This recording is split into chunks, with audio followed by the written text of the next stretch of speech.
Good afternoon, everyone. Alliance Airlines would like to invite all passengers travelling on flights QQ8642 through to Moomba. Please have a boarding pass ready for inspection at the gates and again on board the aircraft. Alliance Airlines would like to wish you a pleasant flight. Thank you.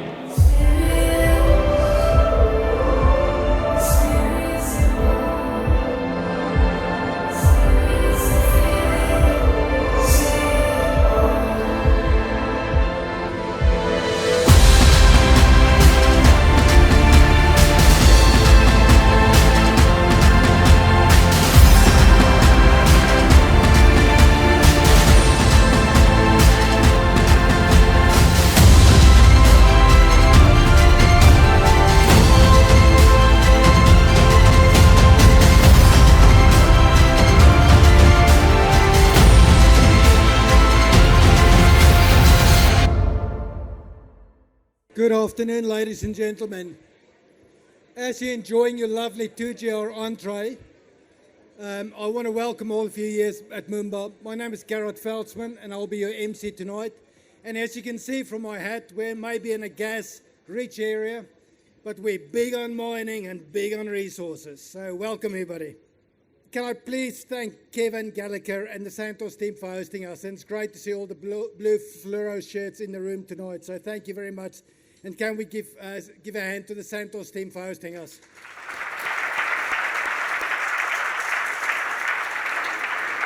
Coming to the sponsors for tonight, major partners Hancock Prospecting and Santos, thank you very much. Platinum sponsors MGM Bulk, Handroyd, Roy Hill, Aitken Mount Capital Partners, Course Chambers, Westgrave and Hitachi Construction Machinery. Thank you very much. Gold sponsors Atlas Iron and McNally Mining. Silver sponsors Wabtec, SRG Global, MACA and Chamber of Minerals and Energy WA. And our food sponsor, Bannister Downs and 2GR Wago. And tonight, we've got fantastic Wi-Fi thanks to Focus, with the rapid satellite pod which is displayed at the entrance, and you're welcome to check it out. Ladies and gentlemen, this evening wouldn't have been possible without the vision and the dedication of the founder and co-patron of National Mining Day, Mrs. Gina Rinehart. It's now my pleasure to welcome her to the stage. Ladies and gentlemen, Mrs. Gina Rinehart.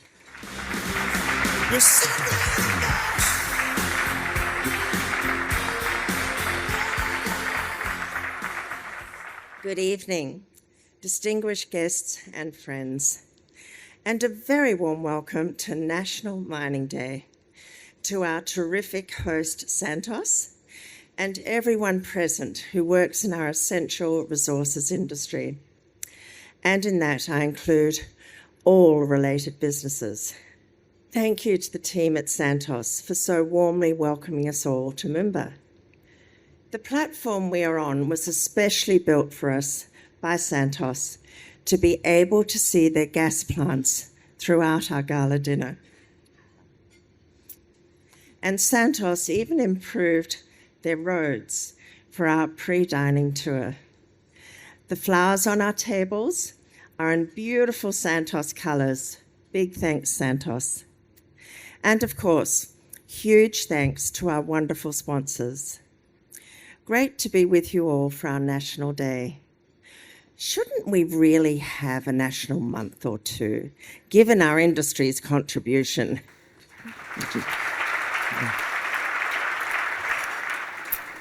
Well, Santos and Hancock are almost the same age. I'm actually the oldest of the lot. Santos was incorporated in March 1954, a month after my birth, whilst Hancock was founded only a year or so later in November 1955. Happy 70th birthday, Santos.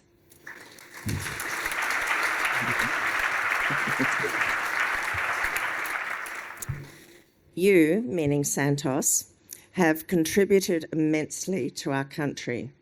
Thank you. And don't you just love the saying, drill, baby, drill? Essential for getting gas to supply homes and industry around Australia. Well, maybe it's just a little timid whisper out here in Australia now, as it's getting so darned hard to drill, baby, drill. And our government wants to see the end of the fossil fuel industry, your industry.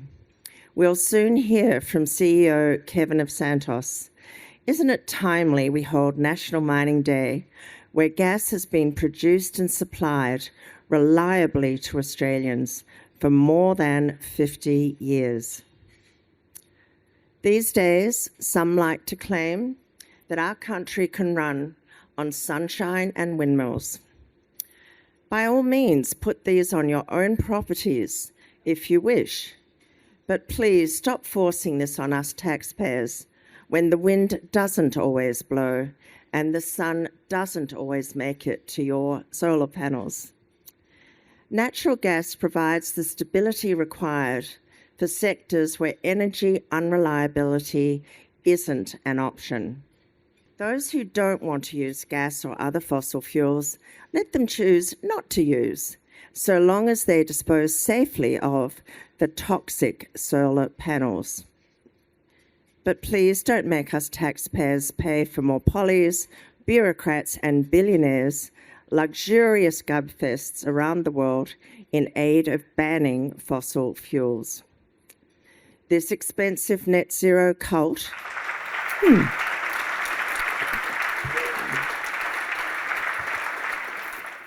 Thank you. Love audience participation. This expensive net zero cult sure likes to use lots of fossil fuels for their many, many trips, including using hundreds of private jets. Does anyone here want the taxpayer to keep funding these trips? You're welcome to stand up. Nobody. Just what I thought. Hancock has been investing in natural gas for the past few years. Our investment alongside our Korean partner POSCO in Senex Energy, where despite the challenges of the delay of ill-thought and damaging government intervention, we've managed to jointly invest a further $1 billion to triple Senex's production from 2022 levels. Our executives and I will be attending the opening of Senex's latest facility after our National Day because people in the East need gas. Those who want reliable energy, please make the time to advocate for sensible policies that encourage additional supply and cutting those policies that don't. Price control, like rent control, plus approval delays, the wrongly named Nature Positive Plan, we actually thought this had died its natural, not positive for Australians' death. Well, it will be the death of the Labor Party at the next election if the ALP is foolish enough to pass this and other market interference. None of this encourages more supply. Without more supply, prices will rise, impacting consumers already suffering from the cost of living crisis and businesses that rely on natural gas. And many struggling businesses who can't afford more expense or unreliability. But CEO Kevin, who really knows gas, will be speaking to you tonight, so I'll hand over his subject to him. 22nd November is an important date in our national calendar. It is an opportunity to celebrate everything that our mining and related industries provide to our country and to our living standards, and indeed provide to our allies too. We do try hard to make our National Day celebrations an occasion to look forward to. Thank you all my overworked team staff. Thank you, we couldn't do it without you. I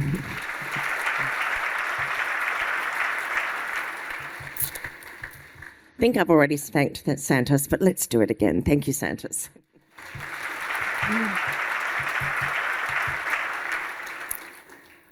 Now it's a time to focus on mining, because when mining doesn't do well, nor do Australians. Recently published data from the Tax Office shows that the mining sector has, for the second year in a row, paid more tax than all other sectors of the economy combined. 43.1 billion. On top of this, according to the MCA, the mining sector provides a further 31.5 billion in royalties. And on top of all this comes more billions in the company people's personal income tax, payroll taxes, and other fees. I repeat, shouldn't we have more than one national day? But what does 74.6 billion in just 2 of the tax payments actually mean in dollars for Australians? To put in perspective, those 74.6 billion alone, without all the other billions, is enough to pay for our entire defence budget, plus all the federal expenditure on schools, plus all federal expenditure on roads, and leaving some change to spare. After a significant increase in health expenditure, Australian taxpayers spend almost 200 million each and every day to run our public hospitals, according to the Australian Institute of Health and Welfare. The mining industry's tax and royalty contribution alone is worth over 205 million per day. Australia has some of the highest living standards the world has ever seen.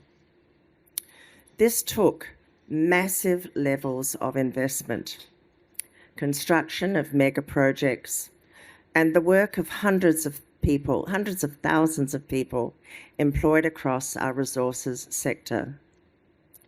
We have been reaping the rewards of investments made into our mining and related industries over decades.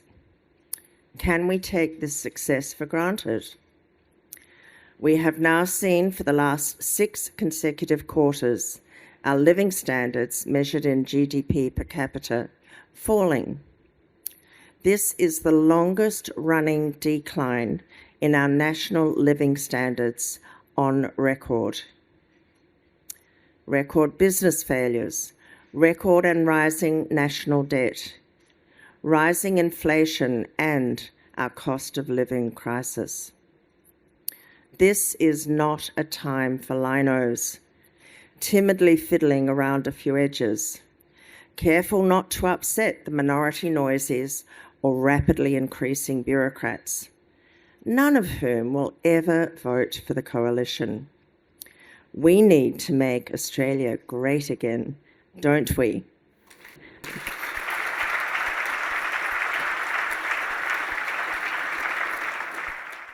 Let's consider the USA on one hand, bringing in Doge to ensure tapes are cut and company tax is soon to be 15%, plus a drill baby drill president, as against Australia.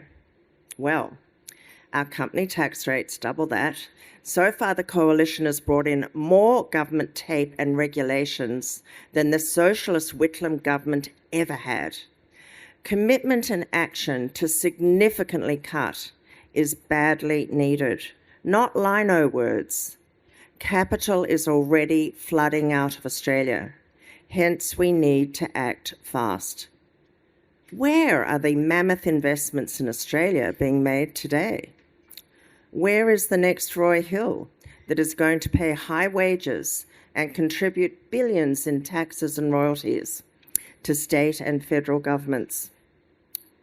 What has happened to this $29 billion gas project for our north when the minister later stated she wouldn't delay the project to protect a dangerous grey sea snake, a snake capable of killing us? Months have passed and that approval process continues. As the federal budget acknowledges, mining investment, quote, primarily reflects expenditures to maintain existing resource production capacity. When you subtract from this level of investment amounts that companies are having to spend on green infrastructure, in order to meet the increased green ideology burdens, along with amounts driven by inflated construction costs, which the CME have recently stated have increased by some 23% over the past 4 years. The actual amount of money flowing into building productive new mining projects in Australia, ones which could supply future revenue, is critically low. Further, the MCA has warned that 80% of the projects in the major resources project pipeline are simply not likely to proceed. It's no longer a pipeline of nation-building and wealth-bidding resources projects, but primarily a list of casualties of excessive government, tape and ideological policies. This should be a wake-up call. The siren alarm has gone off. Casualties include an almost ready-to-go gold project, McPhilamies. I hope I pronounced that right. Yes, our government has made a choice to make it much harder to develop resource projects essential to maintain our living standards. And Santos, they want to close yours. Even in resource-rich West Australia, the Fraser Institute Index has shown West Australia has fallen from 4th place to 17th place last year. This is not the time for linos, I repeat. If we want this to change, it's the time for leadership with courage. Let's not be frightened to learn from the success of President-elect Donald Trump. Thank you.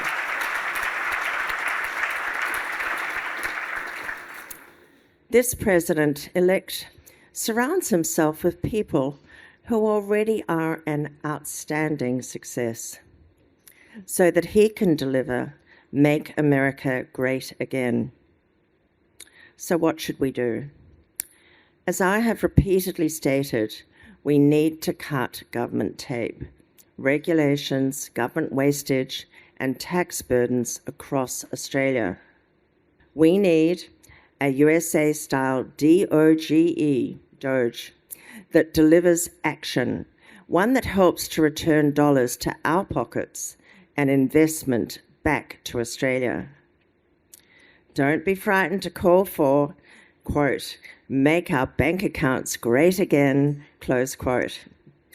We need governments to reduce the number of approvals required for projects. The first to go should be the federal departments, which repeat what the state departments already do.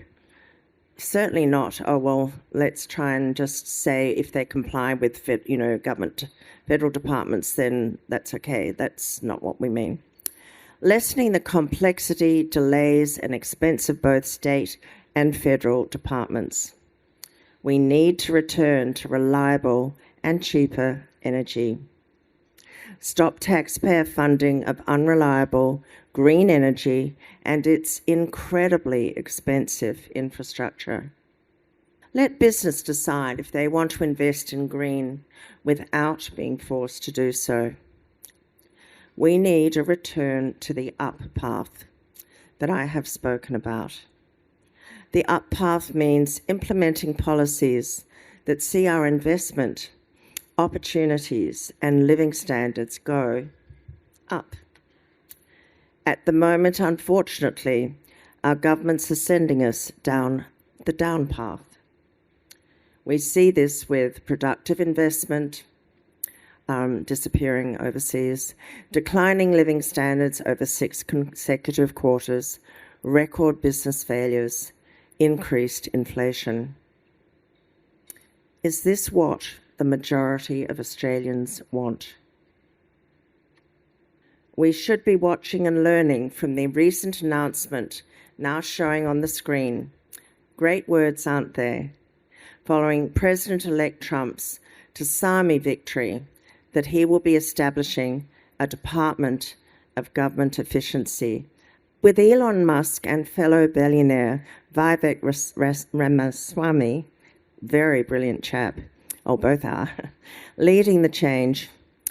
They will achieve significant cutting of the tape, yes, significantly, not the lino-preferred word streamlining, when even the chair of ASIC has recently said there is too much tape to cope with. That's from ASIC.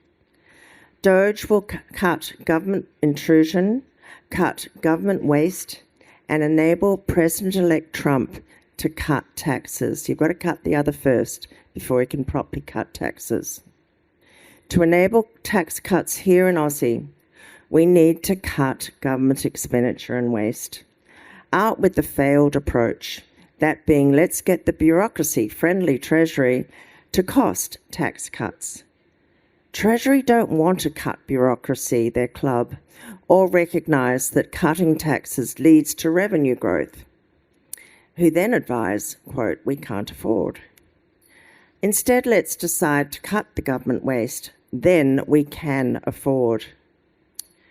If we truly wanted to consider the terrible pressure the rising costs of living is causing many Australians, drop the excise tax on fuel completely and immediately. This would have a positive impact for families at not only the petrol pump, but on all their goods and services that require transportation and/or fuel for production. Cut out the duplicated federal departments, have the courage to sell the ABC radio, and close the ABC TV, like the opposition leader in Canada, Pierre, has courageously announced he will do. Cut out expenditure on the Environmental Defender's Office. Sell the pot plants and artefacts from the departments and agencies' office. They can bring their own. These are just some of the many opportunities to cut out expenditure and wastage to make way for tax cuts. We all know what happens when government tape and tax is cut. But strangely, that Canberra cocoon doesn't. Please remind them often. We saw this under the last Trump administration. We saw it under President Reagan. They massively cut tape and taxes, and Americans flourished. Let's remind our Aussie politicians and try to persuade the linos that governments do not create wealth, and that if they want to see higher investment, higher living standards, higher wages, more jobs, new technologies and innovation, more business basing themselves in Australia and creating jobs and paying taxes, more to Treasury, we need to massively cut the onerous burdens that governments, plural, place on businesses. Last National Mining Day, when we were at Roy together, I showed videos from Elon Musk, Canadian Leader of the Opposition, Pierre, and our great former Governor-General, the Honourable Sir Peter Cosgrove. All outstanding brave leaders. This year, I'd like to leave you with a quote from another brave, outstanding leader, the President of Argentina, Milei, I'm not sure how to pronounce, I'm so sorry. Quote, the collectivism and moral posturizing of the woke agenda have collided with reality and no longer have credible solutions to offer to the actual problems of the world. End quote. The Americans and Argentinians have recognized the reality of this and voted. There's something else I'd like to say, and that is that there was a very famous book written called The River of Tears. It had a useful message for today. Appease the crocodile and let it devour you last. Well, I think our corporates have tried that, and it hasn't worked. The left elite are not the corporates' friends. So, thank you once again for joining us to celebrate our important National Day, and thank you to our wonderful sponsors. Thank you to all our fantastic speakers in buses, both en route to Moomba and later on return. I hope you all enjoy our time together here at Santos.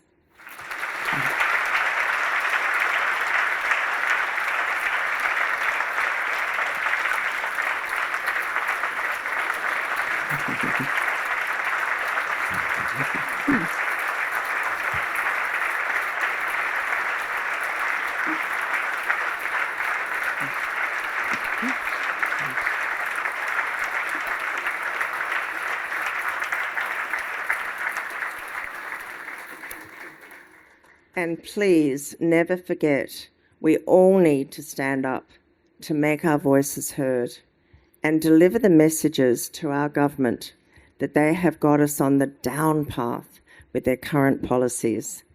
Let's help deliver that up path. Wishing you all a very Merry Christmas and thank you. It's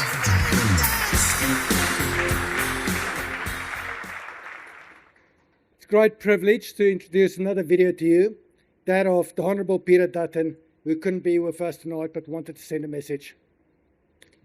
Ladies and gentlemen, I'm sorry that I can't be with you in person.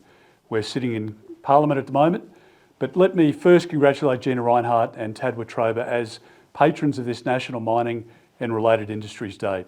I thank them sincerely for the leadership they provide in a sector so critical to our national economy. But can I also commend each and every one of you for whatever role you play, be it on a mining site or off. Each and every one of you makes our mining and related industries tick. And when mining does well, as you well know, our nation does well. Mining underpins our national prosperity, and over the last decade, mining has contributed some $356 billion in company tax and royalties.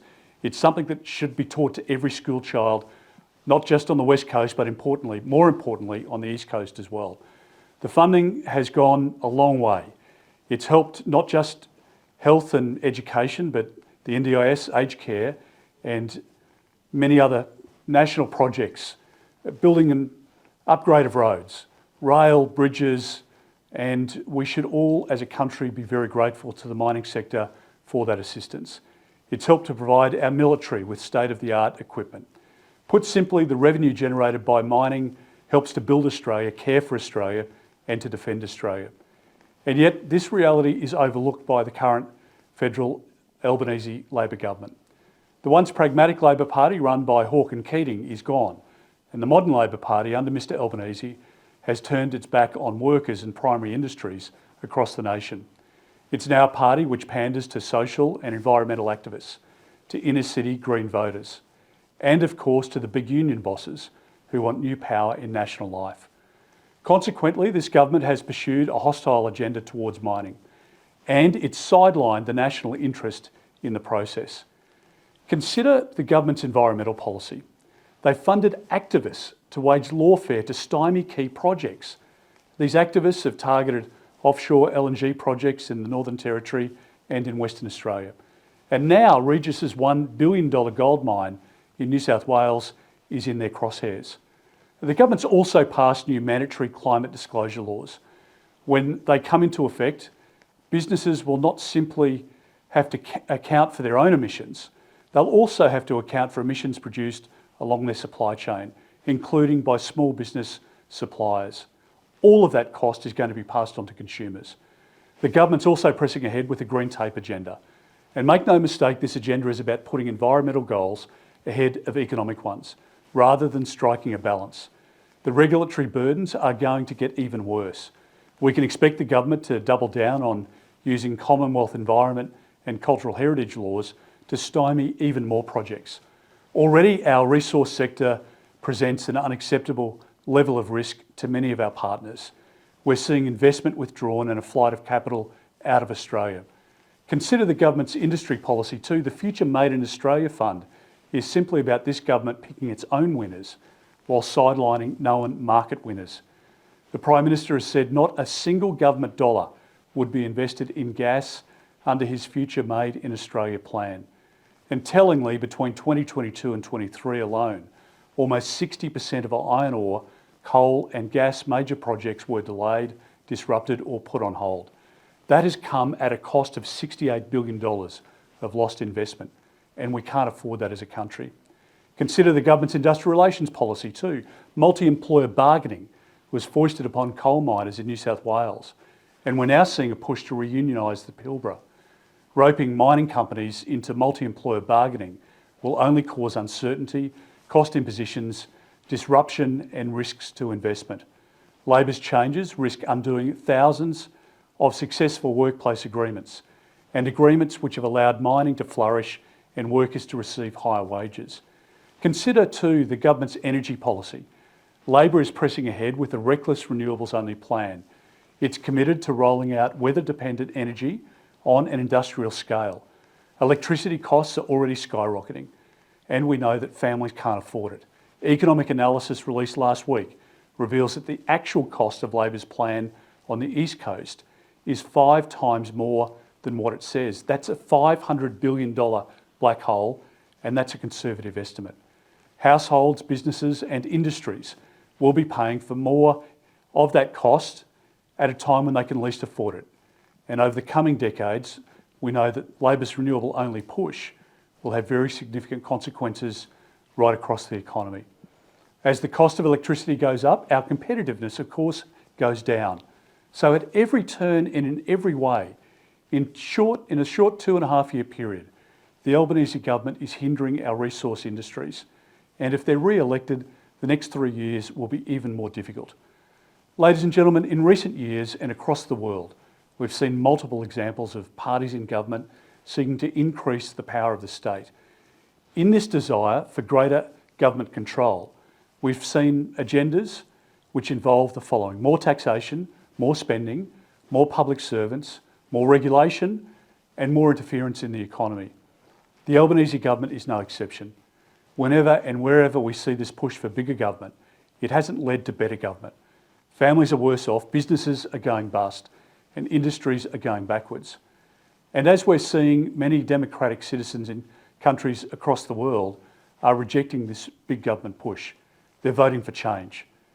And the coalition is ready to restore lean government, to re-energise the economy and to revive confidence in our nation.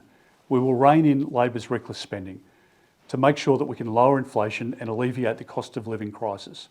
We will take the pressure off the housing crisis, and that includes reducing the permanent migration program by 25% for 2 years and returning it to sustainable levels in years 3 and 4 and beyond.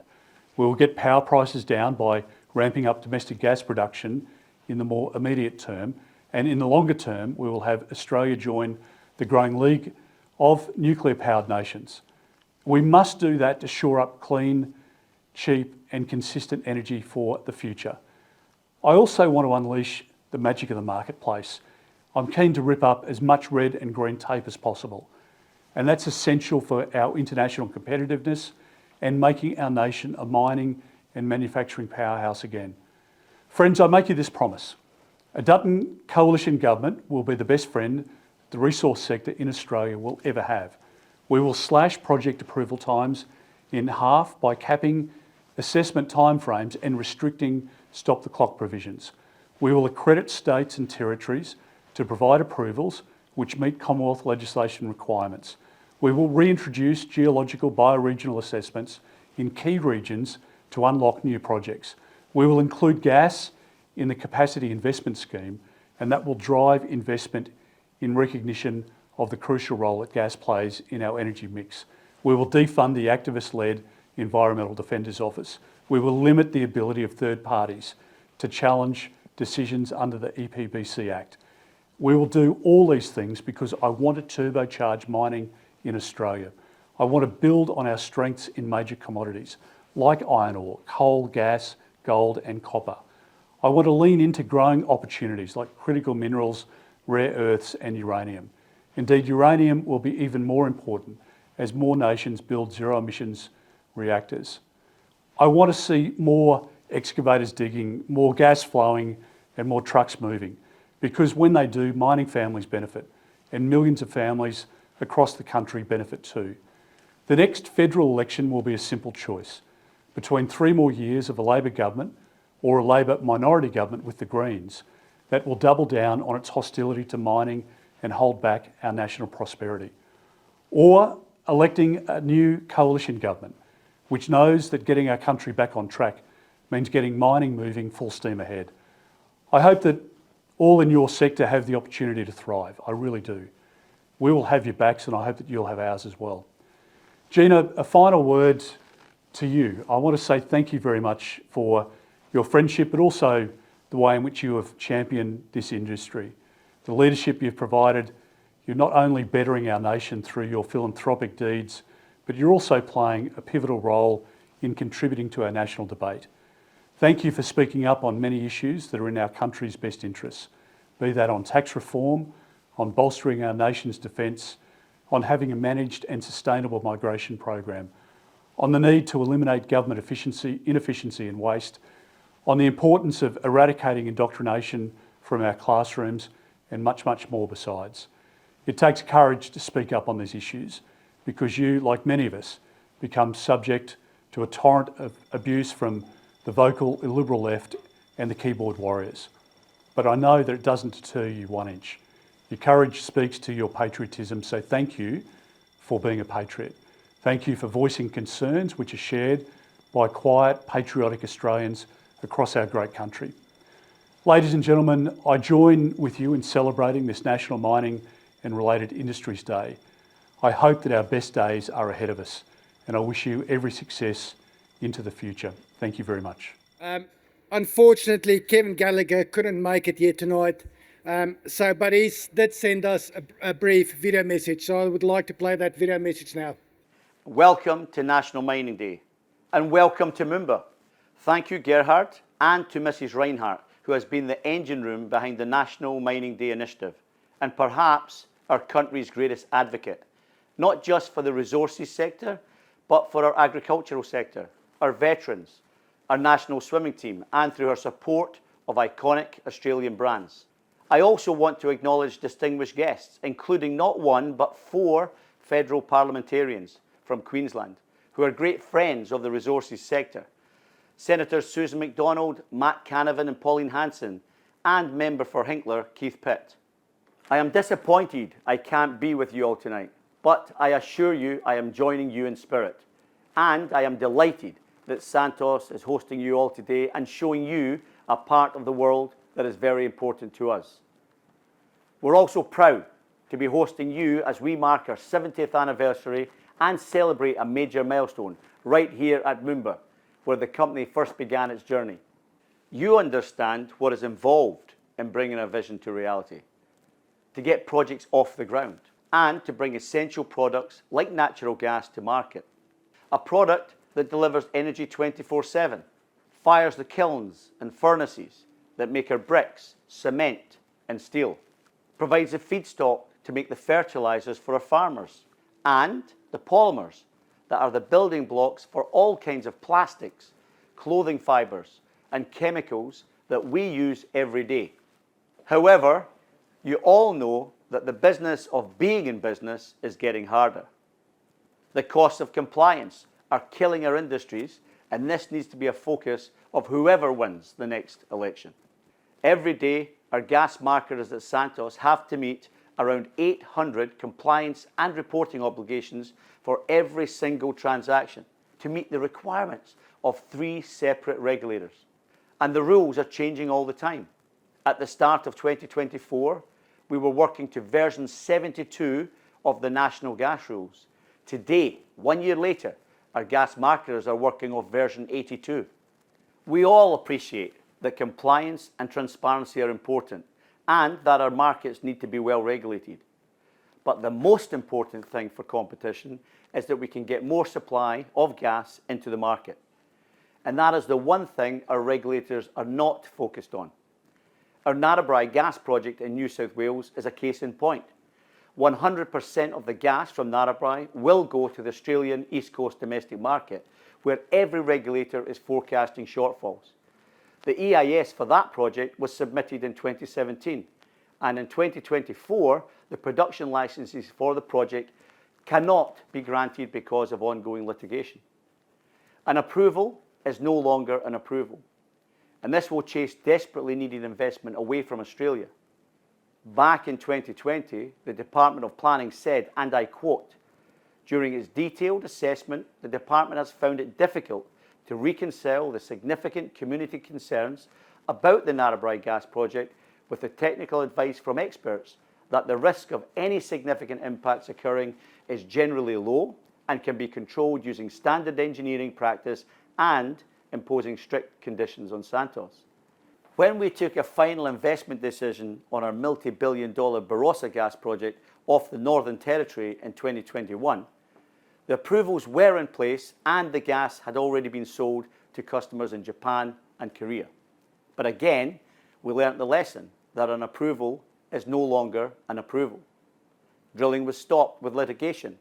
The pipelaying was stopped with litigation. We also learnt just how far activists will go to pursue their anti-fossil fuels ideology, with the court finding that the Mankara case involved confection and that Indigenous instructions were distorted and manipulated before being presented to the court. This is a damning indictment. By the time we get Barossa operating, we'll have gone through the process of obtaining more than 180 approvals from multiple regulators.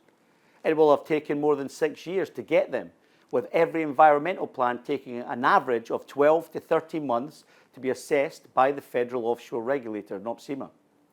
Barossa and our Darwin LNG life extension project have generated about 600 jobs throughout the construction phase and will secure about 350 jobs for the next 20 years of production at the Darwin LNG facility. Billions of dollars in wages and contracts will flow to Territorians. This is economic development the Territory needs, and it is gas our friends and allies in Japan and Korea need to secure the energy supplies of their industries and their communities. And once Barossa is up and running, Santos LNG alone from Australia and PNG will supply around 10% of Japan's gas needs every single day. Our foreign customers paid for and built Australia's LNG industry. It's been a powerhouse for jobs, business opportunities, for Australian companies, family-owned businesses, especially in the regions, and importantly, the government revenue that pays for our roads, health and education. Now, some people say we should simply take the gas they paid for off of them and develop no more. This is a sure way to scare foreign investment away from Australia for an eternity. Now, this is Santos' story, but I know that every one of you in this room has your own story to tell about the challenges that you face getting things done to provide the products we know are essential to our modern way of life. The world could not feed itself today, or anytime soon for that matter, without fertilizers made from natural gas. I am proud of what we do, as I know all of you are too. Roughly 1 billion people around the world still live in energy poverty today. There are even more who live without access to the education, housing, sanitation, infrastructure and hospitals that we take for granted to support healthy, fruitful lives. This includes right here in Australia, especially in our Indigenous communities, where frankly, it is simply unacceptable for a country with our means. It is also the case on our doorsteps, in the countries that are our nearest neighbours. Santos operates in Timor-Leste and Papua New Guinea, where our projects are making a huge difference to national income and opportunity, and where our Santos Foundation is doing great work in communities, particularly in health and education. I believe it remains our responsibility as an industry to work towards giving the world the resources that we know are critical for a better future. The energy transition is just as important, but it can't leave people worse off. Otherwise, it just won't happen. America and China are driving their economies through an energy cost advantage. And Australia's best years when we had a similar advantage.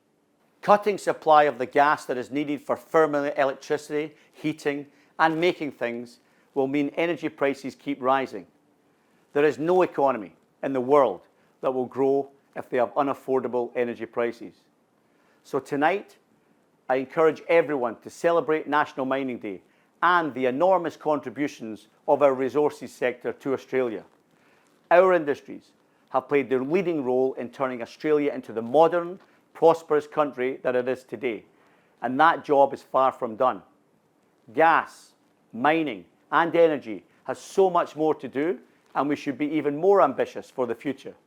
So thank you, everyone, and thank you, Mrs. Rinehart, for bringing National Mining Day to Moomba. Thank you all and have a great evening. I'm going to introduce to you now the patron of National Mining Day, Tad Watroba. Please make Tad feel welcome.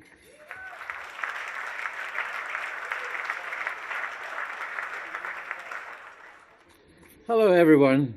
Welcome everyone to another National Mining Day and related industries. It's a very important day on our calendar, not just on each of our calendars, but also on the nation calendar. Thank you firstly to Mrs. Rinehart, founder and co-patron of the National Mining Day. Thank you for your long-standing support and your courageous effort to stand up for our industry and the best interests of all Australians. Thank you also for missing Kevin and Santos for hosting us here at the Moomba famous gas field.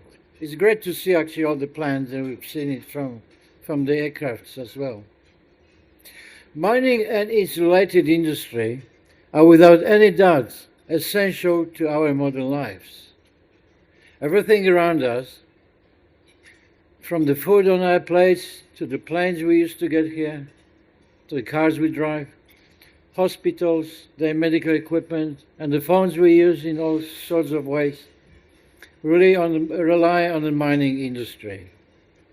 As the Chamber of Minerals Energy in WA reminded this week, there are more than 25 metals sourced from mineral deposits in modern mobile phones, not counting, of course, the other non-metallic minerals, also mostly extracted from our earth. Our industry should be celebrated often. It is bedrock upon which our living standards are built. It provides the metals and minerals required for everyone and everything, of course. And it provides plenty of financial benefits too, including significant export revenues, contributing more taxes than all other industries combined, and paying some of the highest average wages anywhere in the world, which we all enjoy. Politicians and media forget our exports are price takers. We simply cannot keep loading on our government burdens and raise the prices to customers, because it comes back on us. Unfortunately, those contributions are often forgotten. Even worse, many of our politicians and governments choose to wrongly undermine our industry and their policies. Just consider our recent example of taxpayers being billed almost $900,000 for a group of bloody bureaucrats, to set up a pavilion of the COP29 climate change conference, to try to relax it and probably drink a few wines. In addition to all the other expenses of traveling over there, bureaucrats, as you know, flying on fossil fuel power jets, paid for which with tax monies and largely come from the mining and gas sectors, to talk about how to stop this very industry. As Tony Seabrook said at National Agriculture Day last night, and our left governments worry about cows bleaching, but we don't worry about them farting. As the coalition waste sportsman said, the UN COP conferences have fast become carbon dioxide super emitters. We don't need that many bureaucrats swanning around the palatial pavilions on the taxpayers' dime, and when the delegations, a fraction of the size, could easily serve Australian interests in reduced carbon emission at the same time. Better still, don't send anyone to all those waste of time, waste of taxpayers' money, international talk fests. Reality is that we need more mining. We need new mines each year, and we need much more gas. The Moomba gas fields which are here today has served Australians reliably for more than 50 years, and hopefully for the next 50 or longer. Australia has vast deposits of most of the metals and minerals the world wants, and vast gas resources too. We shouldn't have any problem with high energy prices in Australia. We should never be facing prospect of heat or eat, as some people do. We should never face the reality of brownouts or blackouts, but we do, simply because governments have chosen to demonize coal and gas and refuse to enable the timely development of our natural resources. We now have far more tape and regulations than we had apparently when the social Whitlam government was in office, but probably was less than half of bureaucrats then. And most of those years since we've had coalition government, as Mrs. Rinehart said, we don't need Linos. Now is the time for action. We need those like the US will soon have under President-elect Donald Trump and Elon Musk. And because they have wrongly chosen renewable-only electricity system, which is impossible to deliver and which one commentator recently described as having to be connected to a complex and expensive life support system the old grids did not need. Don't forget, solar only generates power between 10 or 25% of the time. Wind's usually up to 30% of the time. The only reason the lights have stayed on in Australia is because of coal and gas. Totally inadequate solar and wind supply cannot power Australia. Let all remind our friends and neighbours, our families, and our politicians, especially their kids, of the essential nature of our mining and related industry. Let's advocate for better policies to see our industry flourish, which will help to improve all Australians' living standards. As Mr. Rinehart said, if the mining industry declines, so will the standards of living of Australians. Thank you very much. Ladies and gentlemen, one of the things we started doing a few years back, from time to time at National Mining Day, we recognise individuals that have made an extraordinary contribution to the industry over a long period of time. Tonight we want to do something similar. Can I please ask Professor Ian Plimer to join me on stage?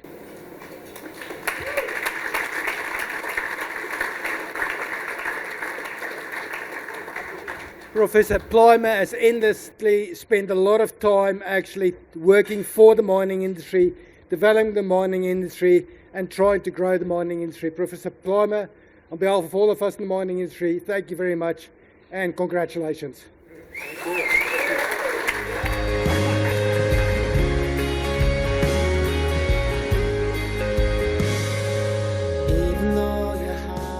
Well, it's rare that I'm stuck for words.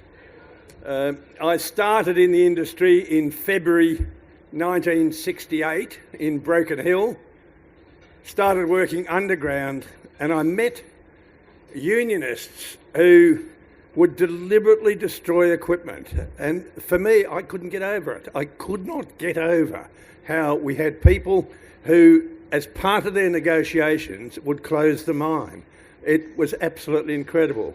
Since then, from working underground and work as an exploration geologist, I found a couple of ore bodies, and then I moved into the university system, and most universities were very pleased to see me leave.